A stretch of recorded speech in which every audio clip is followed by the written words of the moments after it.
Olá, estudante do segundo ano do ensino médio. Bem-vindo a mais um ano onde vamos estudar pelo Regime de Atividades Não Presenciais do Estado, REAMP, enquanto durar a pandemia. Meu nome é Adelina e eu sou sua professora de Química. Nesse primeiro bimestre, o objetivo do conteúdo de Química é relembrar o conteúdo do primeiro ano. Então, no primeiro bimestre, vamos fazer uma revisão básica do conteúdo do primeiro ano do ensino médio. Vamos lá? Então, vamos falar de propriedades dos materiais. Antes de você começar a estudar o conteúdo do PET, uma dica: vá juntamente com seu professor na primeira página, veja o nome do conteúdo, veja quais as habilidades que você precisa desenvolver com o estudo desse conteúdo. Só estude o conteúdo sabendo aquilo que você precisa aprender, tá?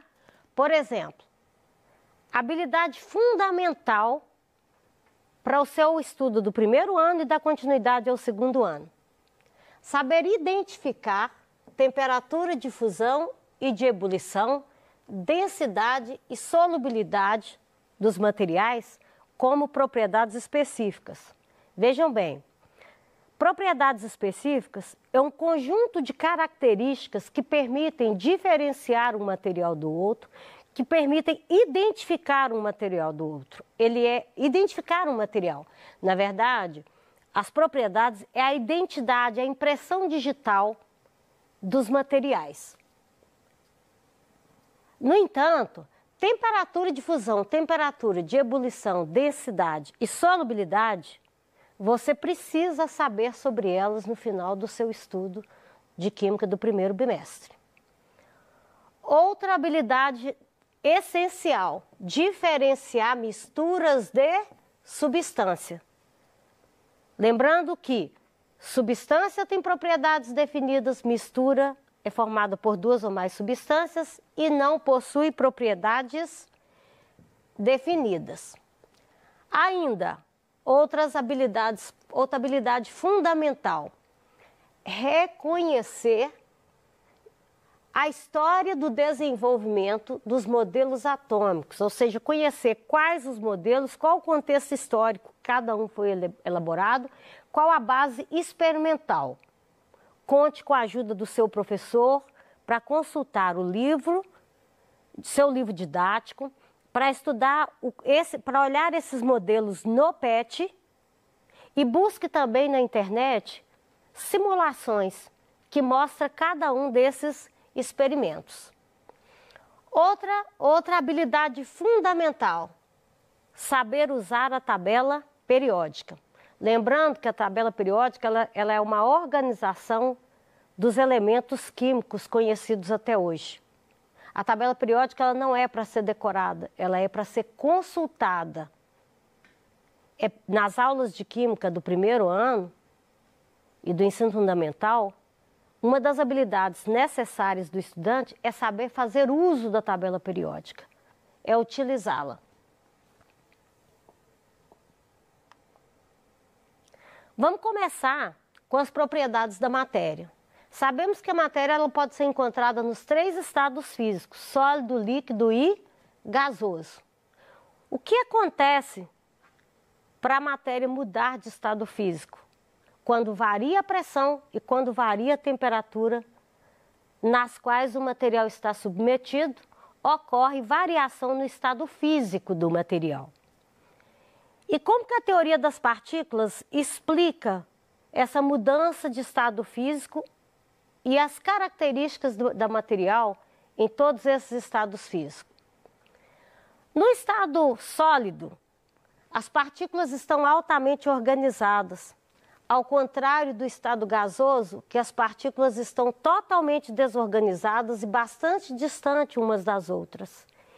Isso porque, à medida que aumenta a temperatura e diminui a pressão exercida sobre as partículas, elas conseguem obter energia para se movimentar mais e consegue obter maior distância entre elas. Bom, toda substância ela tem uma temperatura específica na qual ela entra em ebulição, na qual ela sofre fusão ou solidificação. Essa temperatura é chamada de ponto de fusão, que é uma propriedade específica da matéria. Toda substância também tem uma temperatura específica na qual ela muda de estado físico, ela começa a ferver, ela entra em ebulição ou ela começa a sofrer condensação. Isso é denominado de ponto de fusão e ponto de fusão e ponto de ebulição, que são propriedades específicas dos materiais. Uma das habilidades do seu PET é usar tabelas e gráficos para apresentar resultados experimentais. Então, vamos analisar um experimento aqui, que é uma curva de aquecimento da água. Se pegamos a água no estado sólido, o gelo, abaixo de 0 grau, na temperatura, na pressão de 1 atmosfera, quando atingir 0 graus, o gelo vai começar a derreter. Durante todo esse tempo, a água vai coexistir na fase sólida e na fase líquida. Percebam que a temperatura permanece constante. Aqui a gente fala que nós temos o ponto de fusão da água. Está toda no estado líquido, a temperatura volta a subir. Quando ela começa a ferver, vai coexistir nos dois estados físicos e enquanto existir substância nos dois estados físicos, a temperatura permanece constante. Aqui a gente tem o ponto de ebulição da substância. Outro conceito fundamental, diferença entre substância e mistura. Na figura A, percebam que as partículas são todas iguais. Se as partículas são todas iguais, esse sistema serve para representar uma substância. No desenho B, na figura B, a gente tem partículas diferentes. Se nós temos partículas diferentes, podemos dizer que temos diferentes substâncias. Logo, o desenho A serve para representar uma substância e o desenho B serve para representar uma mistura. E qual é o comportamento de uma substância e de uma mistura durante as mudanças de estado físico? Toda vez que nós tivermos uma substância, durante a mudança de estado físico, a temperatura vai permanecer constante. Então, durante a fusão, a temperatura vai permanecer constante, durante a ebulição, a temperatura vai permanecer constante. Logo, as substâncias, elas possuem ponto de fusão e ponto de ebulição fixo a uma determinada pressão atmosférica. Por outro lado, quando a gente tem uma mistura, durante a mudança de estado físico, a temperatura não permanece constante, ela continua subindo. E esse ponto o ponto de fusão das misturas, o ponto de fusão das misturas e o ponto de ebulição das misturas nunca vai ser constante. Por quê? Ele vai depender da quantidade de partículas presente no sistema, tá? Ainda usando os modelos, vamos identificar nesses sistemas quais estão representando substâncias simples, ou seja, as partículas são iguais, quais estão representando substância composta e quais estão representando mistura. Percebam que o 2 e o 3, as partículas são iguais, os agrupamentos de átomos são iguais. Portanto, aqui a gente tem uma substância pura e simples. Já no sistema 1 e no sistema 4, a gente também tem partículas iguais. Essa é igual a essa, essas 4 são iguais. No entanto, elas são formadas por átomos diferentes. Então, aqui a gente tem substância o quê? Composta. Agora, os sistemas 5, 6, 7 e 8, percebam que os agrupamentos são diferentes, ou seja, as moléculas são diferentes. Então, aqui a gente tem mistura. Aqui a gente tem mistura, aqui a gente tem mistura, porque os agrupamentos são diferentes. Então, aqui a gente tem moléculas diferentes, portanto, substâncias diferentes. A outra propriedade fundamental é a densidade. A densidade é a relação entre duas grandezas, a massa e o espaço ocupado por essa massa, ou seja, o volume. Então, a relação entre a massa e o volume de um material ou de uma substância, ela permanece a mesma se eu tiver 1 litro de água ou se eu tiver uma caixa de 1000 litros de água.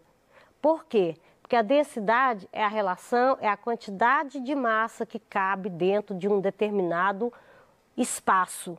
Esse é o conceito de densidade. Outra propriedade fundamental, solubilidade. Solubilidade de uma substância é a quantidade máxima de uma substância que se dissolve em 100 gramas de um solvente específico a uma determinada temperatura. Então, a solubilidade ela depende do solvente, do soluto e da temperatura. Por exemplo, o açúcar, ele é solúvel em água, mas ele não dissolve no álcool. O cloreto de sódio, sal de cozinha, ele dissolve em água, mas ele não dissolve em álcool, isso a 20 graus. Enquanto outras substâncias, elas possuem uma grande solubilidade em determinado solvente e uma solubilidade muito pequena em outros. É o caso do iodo. Veja, a solubilidade do iodo em água é muito pequena quando comparada com a solubilidade do iodo no álcool. Lembrando que o volume de solvente é o mesmo e a temperatura é a mesma. Bom, fechando as propriedades da matéria, vamos pegar a outra habilidade, que é conhecer a história do átomo, conhecer a história dos modelos atômicos e conhecer os contextos sociais, políticos e culturais que possibilitaram o surgimento do modelo para o átomo e as alterações nesses modelos. Bom, aqui a gente tem o primeiro modelo, que é o modelo de Dalton, 1803. Depois a gente tem o modelo de Thomson. Depois a gente tem o modelo de Rutherford, que é o modelo do sistema solar. Depois o modelo de Bohr. Como que era o modelo de Thomson? Como era o modelo de Dalton primeiro? Vamos, modelo de Dalton, bola de bilhar. O modelo de Thomson, esfera carregada positivamente, mas com partículas negativas incrustadas nela, é o modelo do pudim de passas. O modelo de Rutherford, que é o modelo planetário, ele já fala de duas regiões do átomo, o núcleo, onde tem as partículas prótons, e uma região enorme em torno do núcleo, que é onde ficam as partículas carregadas eletricamente, ou seja, os elétrons. E o modelo de Bohr, que quantifica e localiza, indica as possíveis localizações dos elétrons na eletrosfera do átomo. Aí, aqui a gente tem um resumo, né? O cientista responsável pelo primeiro modelo atômico, Dalton, que é o da bola de bilhar, a base experimental, ele se baseou em quê para criar o primeiro modelo? No estudo das leis ponderais, no desenvolvimento da ciência moderna experimental. E por que o modelo dele foi alterado? Porque ele não explica a natureza elétrica da matéria. O conhecimento sobre a eletricidade permitiu que Thomson alterasse o modelo de Dalton. Qual foi a base experimental? O experimento com tubo de raios catódicos. Qual que era o problema com esse modelo? Ele não descrevia a proporção entre o núcleo e a eletrosfera. Aqui a gente tem o modelo de Dalton, cuja base teórica e experimental é o experimento com a lâmina de ouro. Foi substituído porque ele apresentava inconsistência com a física clássica. Depois o modelo de Bohr, que a base teórica dele foi a teoria da quantização de energia, e ele explicava somente o elemento químico hidrogênio. Bem, converse com seu professor sobre cada um desses experimentos e sobre a história de cada um desses modelos. Por fim, a tabela periódica. Os avanços tecnológicos do século XIX permitiram que diversos elementos químicos fossem o quê? Sintetizados. Vários experimentos e pesquisas, né, levaram os cientistas a perceber que existia determinada similaridade entre alguns elementos. E surgiu também a necessidade de catalogar e agrupar esses elementos. Assim nasce o quê? A tabela periódica. Lembrando que a tabela periódica, ela é formada, ela é composta hoje, né, por 18 colunas ou famílias, que são as linhas verticais, e 7 períodos, que são as linhas horizontais. Cada cor da tabela periódica, para você consultar uma tabela periódica, a primeira coisa que você tem que fazer é usar a legenda. A legenda, ela indica, por exemplo, o que significa cada um dos números que estão aqui dentro e o que significa cada uma dessas cores.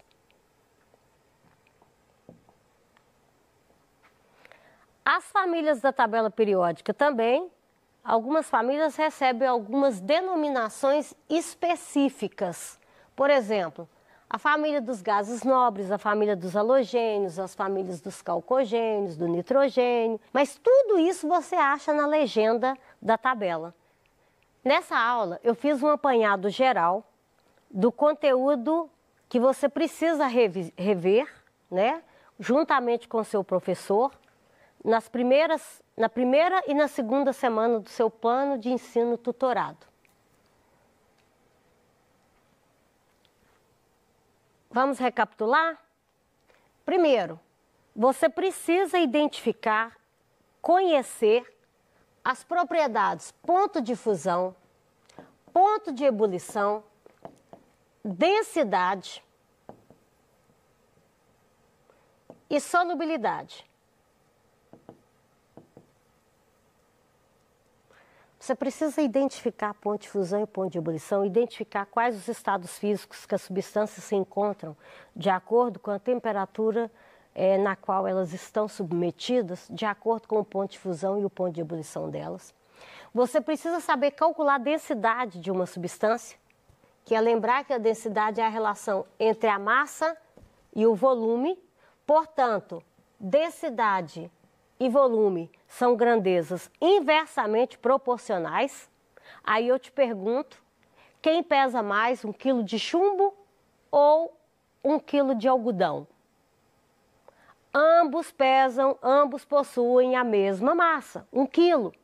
No entanto, eles possuem o quê? Volumes diferentes. Porque o algodão, ele é menos denso do que o chumbo.